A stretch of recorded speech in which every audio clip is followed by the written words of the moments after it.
Friends, మనకి reserve bank of India RBI నుంచి అఫీషియల్గా అసిస్టెంట్ ఉద్యోగాన్ని భర్తీ చేయడానికి 650కి పైగా వేకెన్సీస్తో భారీ నోటిఫికేషన్ అయితే రిలీజ్ అయింది. ఈ జాబ్స్ గురించి ఆల్రెడీ మన ఛానల్లో నోటిఫికేషన్ గురించి కంప్లీట్ డీటెయిల్స్తో వీడియో ఆల్రెడీ మన ఛానల్లో అప్లోడ్ చేశాము. సో ఇంకా చూడని వారు ఇక్కడ మీకు పైన కార్డ్స్లో లింక్ ఇస్తున్నాను. ప్రతి ఒక్కరు కూడా ముందుగా ఇక వీడియో అయితే చూసేసి ఆ జాబ్ డీటెయిల్స్ తెలుసుకోండి. ఈ వీడియోలో ఏంటి అంటే మీకు ఈ జాబ్స్కి మనము మొబైల్లోనే ఏ విధంగా అప్లికేషన్ చేసుకోవాలి, స్టెప్ బై స్టెప్ క్లియర్గా అప్లికేషన్ ప్రాసెస్ అనేది ఎక్స్ప్లెయిన్ చేస్తాను. కాబట్టి చూస్తున్న ప్రతి ఒక్కరు కూడా వీడియోని లైక్ చేసి ఎండింగ్ వరకు చూసేసి ఎలాంటి మిస్టేక్స్ లేకుండా అప్లికేషన్స్ సబ్మిట్ చేసుకోండి.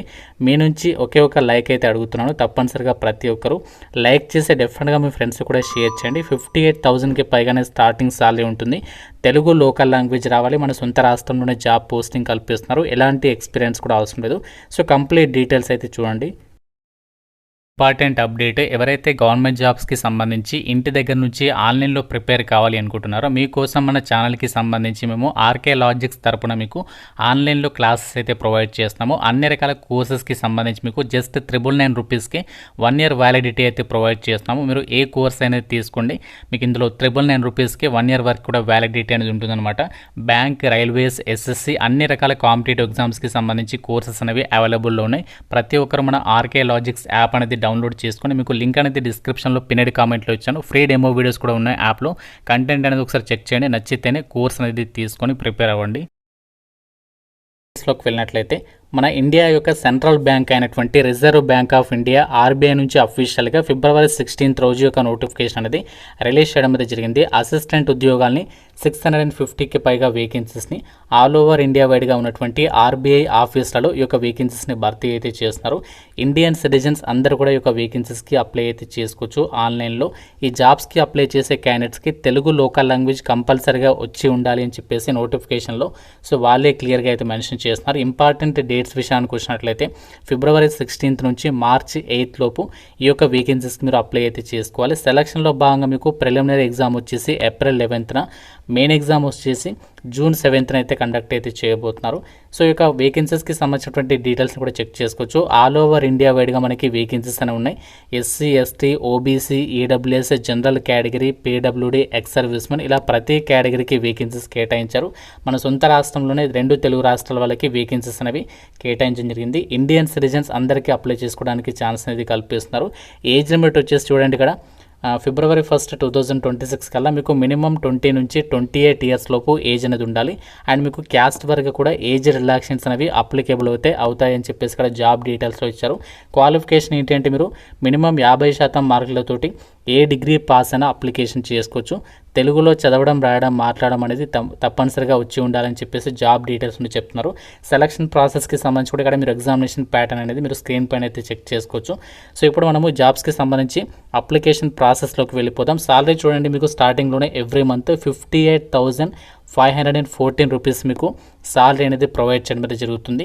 అండ్ ఇక్కడ మనకి ఆల్ ఓవర్ ఇండియా వైడ్గా ఏ జోన్లలో దీనికి సంబంధించి సెంటర్స్ ఉన్నాయి, ఆర్బీఐకి సంబంధించినటువంటి డీటెయిల్స్ని కూడా మీరు ఇక్కడ క్లియర్గా అయితే చెక్ చేసుకోవచ్చు. సేవ్ అండ్ నెక్స్ట్ పైన క్లిక్ చేసిన తర్వాత మీకు నెక్స్ట్ పేజ్లోకి వచ్చేసిన తర్వాత ఏంటంటే మీకు మొబైల్ నెంబర్, ఈమెయిల్ ఐడికి పక్కన సెండ్ ఓటీపీస్ అని చెప్పేసి వస్తాయి. ఆ సెండ్ ఓటీపీ పైన క్లిక్ చేసి ఆ యొక్క మొబైల్ నెంబర్కి, ఈమెయిల్ ఐడికి వచ్చినటువంటి ఓటీపీస్ ఎంటర్ చేసేసి వెరిఫై చేసుకోవాలి. తర్వాత సెక్యూరిటీ కోడ్ ఇక్కడ మళ్ళీ ఎంటర్ చేయాలి. ఎంటర్ చేసిన తర్వాత సో నెక్స్ట్ వచ్చేసి ఏంటంటే ఇక్కడ మీకు రిజిస్ట్రేషన్ నెంబర్ చూపిస్తుంది, అలాగే పాస్వర్డ్ అనేది చూపిస్తుంది. సో అలాగే ఉంచేసేయండి. కిందికి వచ్చేసిన తర్వాత నెక్స్ట్ ఏం చేయాలంటే ఇక్కడ మీరు ఫోటోగ్రాఫ్ అనేది అప్లోడ్ అయితే చేయాల్సి ఉంటుంది.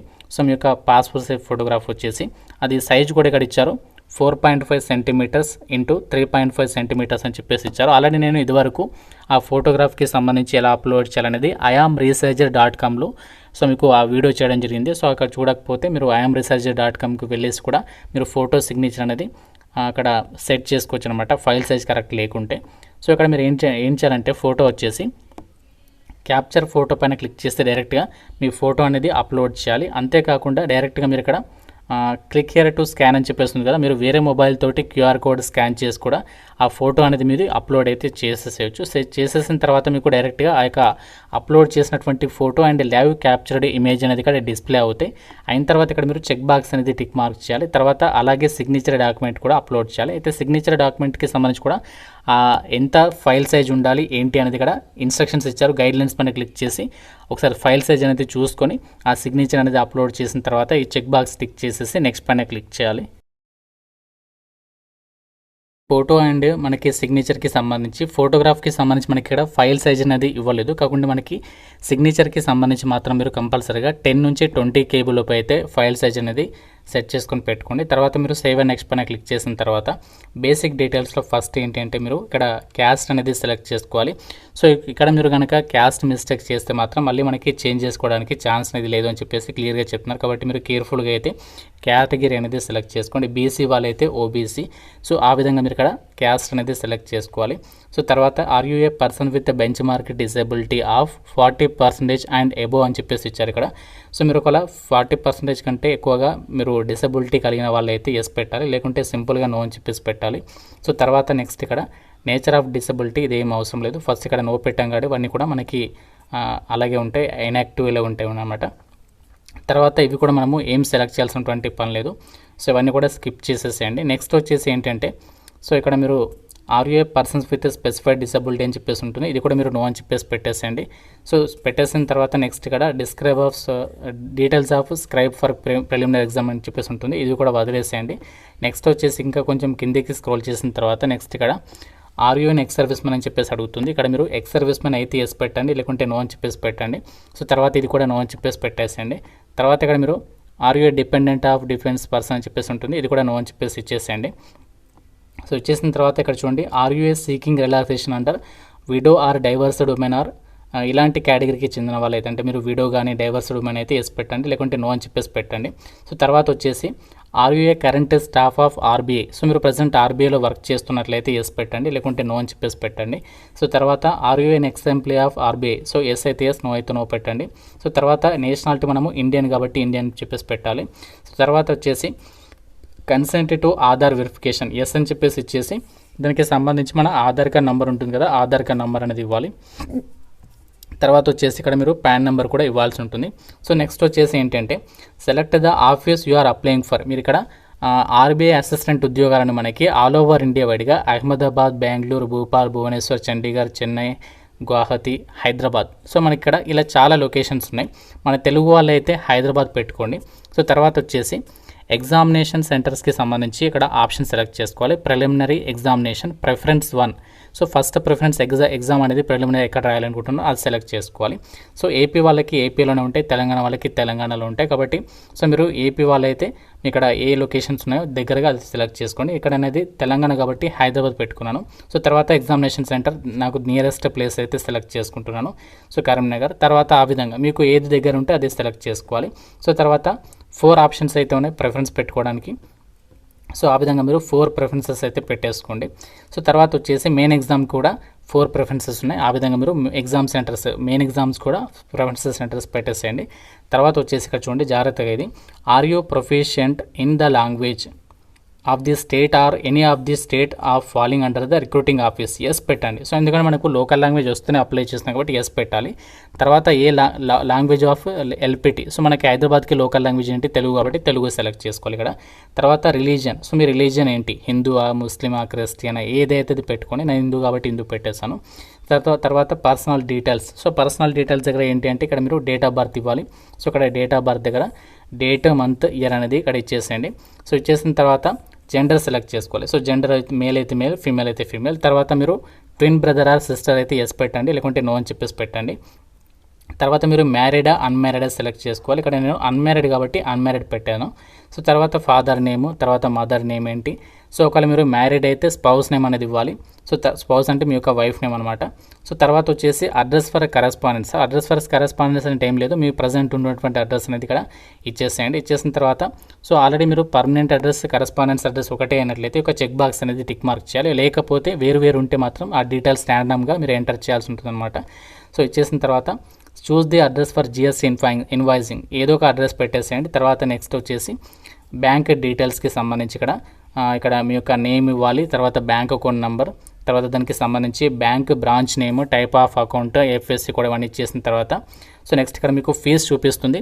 సో మీరు కేటగిరీని బట్టి ఇక్కడ ఫీజు అనేది చూపిస్తుంది, ఇక ఫీ అనేది మీరు పే చేయాల్సి ఉంటుంది. తర్వాత ఇక్కడ మీరు అవన్నీ కూడా ఇచ్చేసిన తర్వాత నెక్స్ట్ వ్యాలిడేట్ యువర్ డీటెయిల్స్ పైన ఫస్ట్ క్లిక్ చేయాలి. దాని తర్వాత సేవ్ అండ్ నెక్స్ట్ పైన అయితే క్లిక్ చేయాల్సి ఉంటుంది.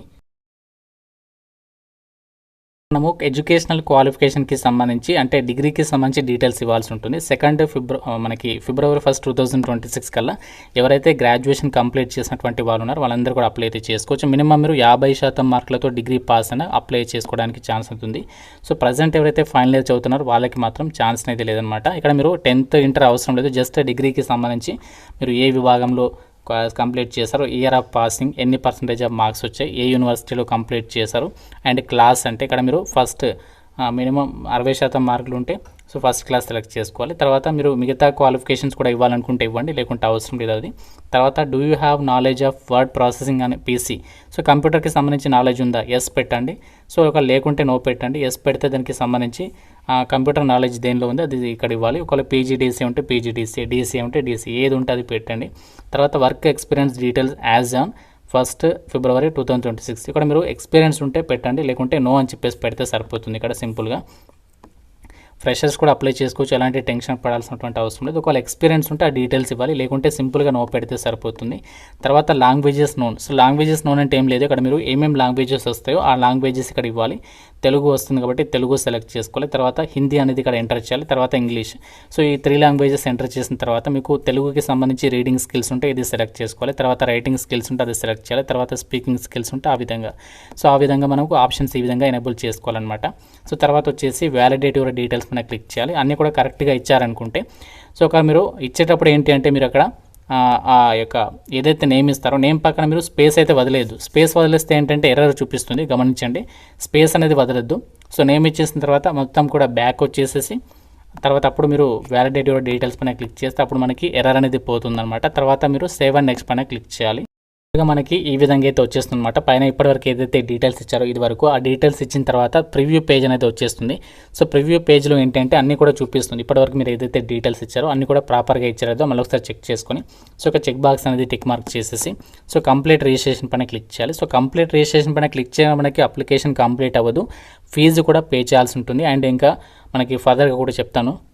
మనకి ప్రివ్యూ పేజ్లో అన్నీ కూడా ఓకే అయిన తర్వాత మీరు నెక్స్ట్ ఓకే పైన క్లిక్ చేసి కంప్లీట్ రిజిస్ట్రేషన్ పైన క్లిక్ చేసిన తర్వాత మళ్ళీ 2 times ఓకే పైన క్లిక్ చేయాలి. ఓకే పైన క్లిక్ చేసిన తర్వాత సో ఇక్కడ మనము 2 డాక్యుమెంట్స్ అనేవి అప్లోడ్ చేయాల్సి ఉంటుంది. అంటే ఫోటో సిగ్నేచరే కాకుండా left thumb impression and handwritten declaration. Left thumb impression అంటే ఏం లేదు, ఒక ప్లెయిన్ వైట్ పేపర్ పైన మీ యొక్క లెఫ్ట్ థంబ్ తోటి ఒక బ్లూ పెన్ ఇంక్ ఉంటుంది కదా, దాని మీద బ్లూ పెన్ అంతా పేలుకి రాసేసుకొని ఆ యొక్క లెఫ్ట్ థంబ్ తోటి ఆ సైన్ పెట్టాలన్నమాట. వేలి ముద్ర అంటాం కదా అదే అనమాట. సో దాన్ని మనము ఇక్కడ లెఫ్ట్ థంబ్ ఇంప్రెషన్కి సంబంధించి డాక్యుమెంట్ అప్లోడ్ చేయాలి. అలాగే handwritten declaration. Handwritten declaration అంటే నోటిఫికేషన్లో ఇచ్చారు. సో నోటిఫికేషన్లో హ్యాండ్ రిటన్ డిక్లరేషన్కి సంబంధించి అక్కడ మనకి నేమ్తో పాటు మనం ఇక్కడ రాయాల్సి ఉంటుంది. అక్కడ ఎంప్టీ స్పేస్ ఉంటుంది, ఆ నేమ్తో సహా మీ యొక్క నేమ్తో పాటు ఆ డిక్లరేషన్ రాసేసి ఆ డాక్యుమెంట్ని కూడా ఇక్కడ అప్లోడ్ చేయాలి. 2 డాక్యుమెంట్స్కి సంబంధించి ఎంత సైజ్ ఉండాలి ఏంటి అనేది ఇక్కడ గైడ్లైన్స్ ఇచ్చారు, అది చదువుకొని అప్లోడ్ చేయండి. చేసేసిన తర్వాత I agree to connect to DigiLocker to fetch my details. So మీకు డిజిలాకర్ అకౌంట్కి సంబంధించి మీరు కనెక్ట్ చేయాలనుకుంటే ఎస్ ఇవ్వండి. సో లేదనుకుంటే ఇక్కడ మీరు నో అని చెప్పేసి ఇచ్చేసిన ప్రాబ్లం లేదు, ఎటువంటి ప్రాబ్లం అయితే లేదు. తర్వాత ఇక్కడ మీరు క్యాప్చా కోడ్ ఇచ్చేసి సో తర్వాత సేవ్ అండ్ నెక్స్ట్ పైన క్లిక్ చేసేసిన తర్వాత నెక్స్ట్ స్టెప్ ఏంటి అంటే ఫైనల్గా ఫీ పేమెంట్. సింపుల్గా పేమెంట్ అనేది చేసేసి ఫీ పేమెంట్ చేయడానికి మీకు నెట్ కార్డుగా మనకి నెట్ బ్యాంకింగ్ కానీ credit card, debit card, so ఇలాంటి యాప్ మనకి ఇలాంటి వాటి ద్వారా సోర్సెస్ ద్వారా మనం ఫీ పేమెంట్ అనేది చేసేస్తే మన అప్లికేషన్ అనేది కంప్లీట్ అయితే అయిపోతుంది అనమాట. ఎవరైతే అప్లికేషన్ ఫీజు పే చేయాలంటే జనరల్ ఓబీసీ ఈడబ్ల్యూఎస్ వాళ్ళైతే 450 ప్లస్ జీఎస్టీ అమౌంట్ పే చేయాలి. SC ST PWD ex service men వాళ్ళైతే 50 రూపీస్ ప్లస్ జీఎస్టీ అమౌంట్ అనేది మీరు ఆన్లైన్లో పే చేయాల్సి ఉంటుంది. సో దీనికి సంబంధించి ఇక్కడ మనకి గైడ్లైన్స్ కూడా ఇచ్చారు. అంటే మనకి ఏదైతే డాక్యుమెంట్స్ చెప్పానో మీకు ఫోటోగ్రాఫ్ సిగ్నేచర్కి సంబంధించే కాకుండా మనకి హ్యాండ్ రిటన్ డిక్లరేషన్ అండ్ అలాగే మనకి ఇంకోటి ఏదైతే ఉందో సో దాని లెఫ్ట్ థంబ్ ఇంప్రెషన్కి సంబంధించి ఇక్కడ ఆ యొక్క డిక్లరేషన్ ఇమేజ్కి సంబంధించి కూడా ఇక్కడ ఫైల్ సైజ్ అనేది మెన్షన్ చేస్తారు చూడండి. మీరు లెఫ్ట్ థంబ్ ఇంప్రెషనే కాకుండా హ్యాండ్ రిటన్ డిక్లరేషన్కి సంబంధించి ఇక్కడ టెక్స్ట్ ఉంది కదా, ఇది మనము అప్లోడ్ చేయాల్సి ఉంటుంది. సో దీనికి సంబంధించి ఫైల్ సైజ్ ఇచ్చారు, ఇక్కడ ఇచ్చారు. సో 200 DPI అయితే ఉండాలంట. ఫైల్ సైజ్కి సంబంధించి వచ్చేసి 50 KB నుంచి 100 KB లోపు ఉండాలి. లెఫ్ట్ థంబ్ ఇంప్రెషన్ ఏమో 20 నుంచి 50 KB లోపు ఉండాలి. సిగ్నేచర్ వచ్చేసేమో మనకి 10 నుంచి 20 KB లోపు ఉండాలని చెప్పేసి ఇచ్చారు. ఇవన్నీ కూడా క్లియర్గా చెక్ చేసుకొని ఈ జాబ్స్కి సంబంధించి ఆన్లైన్ అప్లికేషన్ అనేది చేసేసుకోండి. చాలా మంచి ఆపర్చునిటీ. మన సొంత రాష్ట్రంలో మన హైదరాబాద్లోనే మన తెలుగు వాళ్ళకి పోస్టింగ్ పొందేటువంటి అవకాశం అవుతుంది. అన్నీ కూడా పర్మనెంట్ సెంట్రల్ గవర్నమెంట్ జాబ్స్. చాలా తక్కువ టైంలోనే మీకు పోస్టింగ్ అనేది పొందొచ్చు. అంటే విత్ ఇన్ మీరు జూలై కల్లా మీరు జాబ్లో అయితే చేరొచ్చు అనమాట. సో వీటికి సంబంధించి మీకు లింక్స్ అని కూడా డిస్క్రిప్షన్లో పిన్నడి కామెంట్లో ఇచ్చాను. మొత్తం మీరు నోటిఫికేషన్ వీడియో చూసేసి జాబ్స్కి అయితే అప్లై చేయండి. ఇంకా మీకు ఏదైనా డౌట్ ఉంటే నాకు కామెంట్లో అడగండి. ప్రతి ఒక్కరు కూడా లైక్ చేసి ఈ వీడియోని మీ ఫ్రెండ్స్కి అయితే షేర్ చేయండి. ఛానల్ని సబ్స్క్రైబ్ చేసుకోండి ఇలాంటి రెగ్యులర్ అప్డేట్స్ కోసం. Thank you so much guys.